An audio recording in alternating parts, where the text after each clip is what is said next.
Bonjour ou bonsoir à toi qui nous regarde actuellement à travers le monde. Nous tenons à te remercier une fois de plus de prendre ton tout petit temps pour nous regarder. Et comme vous l'avez remarqué, nous sommes à la deuxième partie de notre entrevue.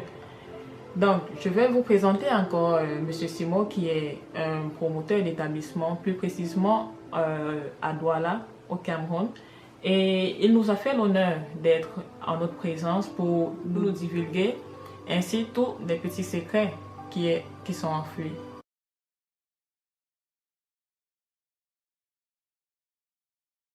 Bonjour Monsieur Simon. Bonjour madame. Est-ce que vous pouvez nous dire, d'après vous, c'est quoi être un bon enseignant? Oui madame, vous savez, un bon enseignant, c'est celui en principe qui a appris, n'est-ce pas, qui s'est formé pédagogiquement à encadrer les enfants. C'est celui-là qui dispose tout son temps pour l'éducation de nos enfants. C'est celui qui est disponible. C'est celui qui est apte, qui comprend en réalité le problème des enfants. Moi, je crois que l'enseignant, c'est celui-là. Et c'est celui qui cherche aussi à tout moment à se former. Vous savez, il y a un adage qui dit, quand on cesse d'apprendre, n'est-ce pas, on doit aussi cesser de former les enfants. Ajoutez aussi à ce que M. Simon vient de nous dire, un enseignant, bien sûr, il doit être patient, parce que la patience est la clé avec les tout petits. Ces enfants-là, ils ont besoin d'attention, ils ont besoin d'encadrement, et ça nécessite vraiment de l'attention et de la patience avec ces tout petits. Si nous continuons notre échange, M. Simon, d'après vous, quelles sont les différentes difficultés que vous rencontrez sur le terrain, vu que vous les touchez tous les jours? Les difficultés sont à plusieurs niveaux, madame. Et je peux vous situer que les difficultés se présentent à 3 niveaux. Premièrement, au niveau de l'établissement. C'est-à-dire, on a affaire avec le personnel encadreur. Alors, je ne peux pas dire qu'ils sont parfaits. Hein? Ils ne sont pas parfaits, il y a toujours des problèmes, on a toujours à redire, on a toujours à constater, à revoir. Au niveau des élèves, les élèves, vous le savez, c'est des gens très malins. Il faut être à leur trousse, il faut les écouter, il faut les comprendre, il faut, n'est-ce pas, les voir sur le plan disciplinaire, il faut les voir sur le plan, n'est-ce pas, sur le plan d'apprentissage, c'est-à-dire de leur formation même. Est-ce qu'ils suivent? Est-ce qu'ils ne sont pas partagés? Est-ce que quand ils viennent à l'établissement, est-ce qu'ils suivent et en réalité les cours? Il faut, ça c'est pas mal de problèmes. Et au niveau des parents, les parents qui parfois nous abandonnent les enfants parce qu'ils se disent une fois payé, j'en ai terminé, mais ils oublient qu'ils doivent être en permanence, en contact direct, non seulement avec le maître de l'enfant, mais avec l'administration de l'établissement pour se rassurer que sur le plan disciplinaire, son enfant est au top, et sur le plan même éducation, sur le plan encadrement, que son enfant est également au top. Donc voilà les différents points où nous sommes au quotidien victimes. Et que pensez-vous de l'intégration de la technologie dans l'enseignement? Je veux vous dire tout simplement que ça a été une très belle chose, parce que tout à l'heure vous aviez parlé, n'est-ce pas, de faire une petite comparaison par rapport à l'enseignement des années 80 et à nos jours. Mais je peux vous rassurer tout simplement que la technologie aujourd'hui permet à tout individu de mieux s'adapter, de mieux se former et de mieux, n'est-ce pas, appréhender le monde. Alors, que voulez-vous? Aujourd'hui, avec l'Internet, n'est-ce pas, avec l'informatisation, aujourd'hui, la présence des bibliothèques dans des établissements, tout a changé. Rien que les jeux éducatifs que nous avons, ça veut dire que les choses ne sont plus prises, n'est-ce pas, en reste. Et c'est pour cela que je vous dis que la modernisation a beaucoup plus influencé sur l'éducation de nos jeunes enfants. Donc, si je comprends bien, est-ce une éducation positive, ça? Et absolument, hein, absolument une éducation positive. C'est ce qu'il y a de plus intéressant qu'un enfant, par exemple, de CM2 qui te parle de quelque chose que nous, à notre époque, on a vu peut-être en classe de 3e, hein, ou bien en classe de 2e. Moi, je crois que c'est très intéressant parce que quand tu vas parler des États-Unis ou à un enfant, déjà sur les images et dans ses recherches, il maîtrise tout ce qui se passe là-bas.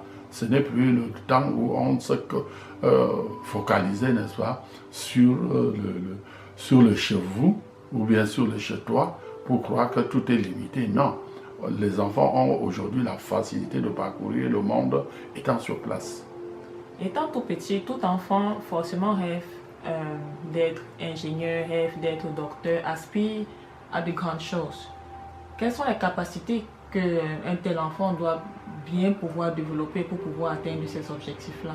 Non, les capacités, d'abord, il suffit tout simplement pour tout un homme. Quand aujourd'hui on vous parle, n'est-ce pas, des gens comme les Maradona, je prends légèrement comme ça, on vous parle de Bush, on vous parle de la famille Bush, la famille, je ne sais pas, de Donald Trump, le président aujourd'hui, quand on fait le reportage sur leurs activités. Mais c'est des gens qui ont d'abord rêvé, et il faut rêver, c'est-à-dire il faut avoir les ambitions en toi. Et il faut avoir la politique de tes ambitions, c'est-à-dire il faut te donner. Hein? Et il faut être disponible. Si tu ne rêves pas, si tu n'as pas un plan dans ta vie, vous pensez que vous pouvez faire quoi? Moi, je crois qu'à ces enfants-là, je les encourage et je dis que, mais il faut être encouragé, mais il faut se donner. Et il faut se donner, et il faut croire en soi. Donc, les enfants, ne désespérez pas. Le bout du tunnel, il n'est pas si loin que ça. Un célèbre écrivain, Victor Hugo, il nous a dit « L'éducation, c'est la famille qui la donne et l'instruction, c'est l'État qui la doit. » Monsieur Simon, est-ce que vous pouvez nous parler effectivement des structures que vous avez eu à mettre sur pied pour pouvoir aider les enfants à devenir des citoyens de demain? Quelles sont les activités que vous, en tant que promoteur, avez pour effectivement toucher ces enfants-là? Oui, vous allez m'excuser un tout petit peu. Vous savez que chez nous, on ne parle pas facilement de soi. Mais quand vous me posez la question et que je n'ai rien à vous cacher, je peux vous dire tout simplement que j'ai à ma possession 3 établissements scolaires avec pour premier un établissement secondaire, le collège IPPB, basé à Bonamoussa di Douala, créé en 1989. Le deuxième, c'est le groupe scolaire bilingue Le Marseillais, créé en 1994 et qui encadre les enfants de la section de la maternelle au CM2. Bien sûr, on fait aussi un peu de l'anglais et le français, bien sûr. Vu que le Cameroun est bilingue. Et surtout que le Cameroun est bilingue. En passant, M. Simon, il vient du Cameroun. Voilà. Et aussi également, nous avions en dernier ressort le collège Charles de Gaulle, qui dispense ses cours en enseignement général et en enseignement technique, créé en 1994. Voilà les 3 établissements que nous gérons pour l'instant, et ces établissements en donnent le meilleur pour permettre à ce que l'éducation dans notre pays soit les meilleure.